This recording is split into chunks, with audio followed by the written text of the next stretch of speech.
রাজশাহীতে একটা মাহফিল ছিল আমার এই ৩-৪ দিন আগে। মানুষের গ্যাদারিং এ দম বন্ধ অবস্থা, একজন আর একজনের উপর উল্টায় পড়তেছে। আমার ছোট বোনটা আসছে, ও ধাক্কা খেয়ে বলছে তওবা করলাম, জীবনও তোর মাহফিলে আমি যাব না।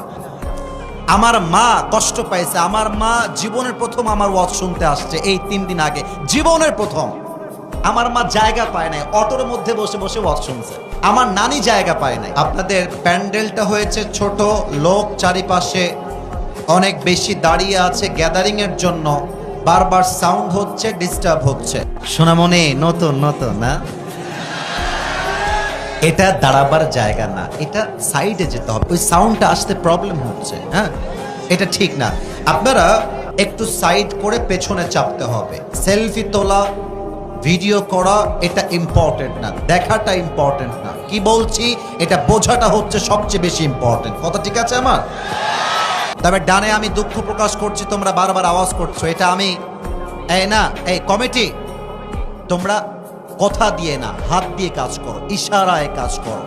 এই মাহফিলটার পরিবেশ নষ্ট করা যাবে না। একটা ওয়াজ সুন্দর হতে হলে অডিয়েন্সের বড় একটা রোল থাকে, অডিয়েন্সের বড় একটা দায়িত্ব থাকে। তা আমার প্রিয় ভাইয়েরা, আমরা পরিবেশটাকে সুশৃঙ্খল রাখতে চাই, এমন একটা ওয়াজ করতে চাই যে ওয়াজটা আজকে শেষ হবে না, বরং আজকের ওয়াজটা পুরো বাংলাদেশে ঐতিহাসিক ওয়াজ হয়ে থেকে যাবে। ঠিক কিনা বলেন?